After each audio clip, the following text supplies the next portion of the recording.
Bonsoir et bienvenue dans cette nouvelle édition d'Euro-le-Mag. Nous connaîtrons les derniers qualifiés pour les quarts ce soir. L'Angleterre affronte l'Allemagne depuis 20 heures dans ce qui est le gros choc de ces huitièmes. La guerre hors terrain entre Anglais et Allemands a commencé bien avant. AFP révèle que le ministre allemand de l'Intérieur a exhorté le gouvernement britannique et l'UEFA à réduire le nombre de supporters admis dans le stade de Wembley pour les derniers matchs de l'Euro, alors que sévit le très contagieux variant Delta.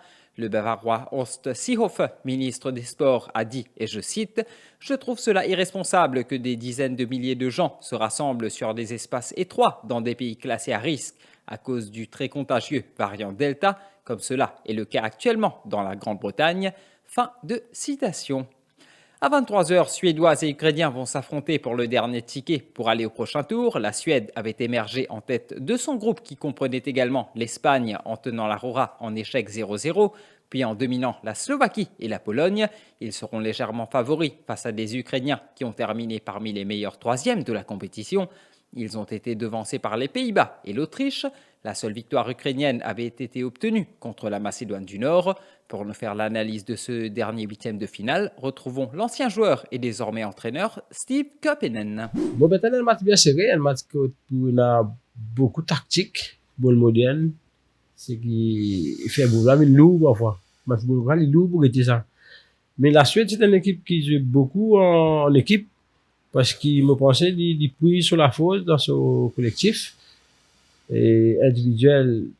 Depuis la bande qui a fait la différence à n'importe quel moment, malheureusement, Ibra n'a pas là. Si Ibra, il a peut-être qui va match groupé, va match pas la solution. Peut-être ça va nous quand même d'expérience, de vécu au club.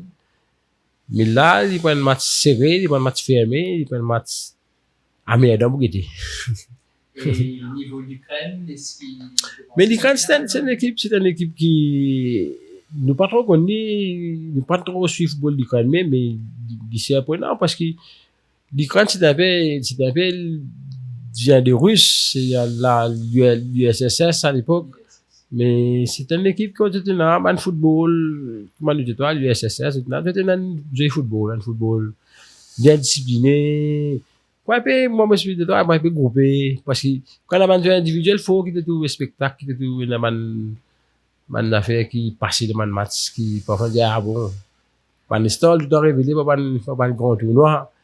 Mais man match, c'est man match boring pour guetter ça. Pour pronostic, c'est que l'Ukraine a passé. Et score? Un score strict 1-0. Le plus gros choc de ces huitièmes est l'élimination de la France hier soir par le petit poussé la Suisse. Les champions du monde sont passés par tous les états avant de prendre la porte au tir au but. Après avoir été menés au score sur un but d'Aris Seferovic, la France a eu une peur bleue en concédant un pénalty en seconde période. Mais le capitaine Hugo Lloris a arrêté la tentative suisse.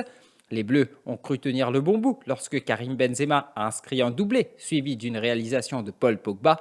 Mais ils ont lâché l'affaire, du pain béni pour les Suisses qui sont revenus au score dans les 10 dernières minutes grâce à une tête de Seferovic et un coup de patte de Mario Gavranovic. À 3 partout, les deux équipes n'ont pu se départager lors des prolongations. Kylian Mbappé a été le Français malheureux dans l'exercice des tirs au but, placé comme 5e tireur. Il a échoué face au gardien Yann Sommer. Et Kylian Mbappé s'est servi de son compte Twitter pour s'exprimer hier soir. Il a présenté ses excuses en écrivant « La tristesse est immense après cette élimination. Nous n'avons pas pu atteindre notre objectif. Je suis désolé pour ce pénalty. J'ai voulu aider l'équipe, mais j'ai échoué. » Fin de citation. La Suisse réalise donc le gros coup de 7 € et file en quart. Hier toujours, l'Espagne a validé son billet dans le top 8 européen, non sans s'être fait peur face à la Croatie. Les Espagnols menaient 3-1 et ont laissé les Croates revenir dans les 7 dernières minutes. C'est finalement lors des prolongations que la Rora a forcé la décision grâce à Alvaro Morata et Mikel Oyarzabal. À ce jour, les qualifiés pour les quarts sont le Danemark, l'Italie, la République tchèque, la Belgique, l'Espagne et la Suisse. Le tableau des quarts prend forme également.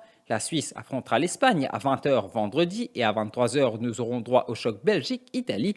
Samedi, c'est le match République tchèque-Danemark qui donnera le coup d'envoi à 20h. Les vainqueurs des matchs de ce soir, soit Angleterre-Allemagne et Suède-Ukraine, se retrouveront pour le dernier quart de finale de cet Euro à 23h. On reste dans l'actualité de l'Euro 2020, averti à la 76e minute contre la France hier soir. Le milieu de terrain et capitaine de la Nati, Granit Xhaka, sera suspendu pour le quart de finale contre l'Espagne vendredi à Saint-Pétersbourg. Il s'agit du seul des 5 Suisses qui se trouvaient sous la menace d'une suspension en cas d'un nouvel avertissement à l'être. Les autres joueurs qui avaient un carton jaune étaient Mbolo, Char, Mbabou et Gavranovic. Le compteur des cartons jaunes repart à 0 à l'issue des quarts de finale. Et un nouveau record est tombé hier soir avec 8 joueurs qui ont trouvé au moins une fois le chemin défilé. Le 8e de finale Croatie-Espagne qui s'est soldé par une victoire par 5-3 des Espagnols est devenu le match avec le plus de buteurs différents de l'histoire de l'Euro. L'ouverture du score de Pedri contre son camp à la 20e minute a donné le top départ à une avalanche de buts signés Sarabia, Azpilicueta, Ferran Torres, Orsic et Pasalic dans le temps réglementaire, puis Morata et Oyarzabal en prolongation. Eurolemag prend fin ici, rendez-vous dès demain pour une nouvelle édition.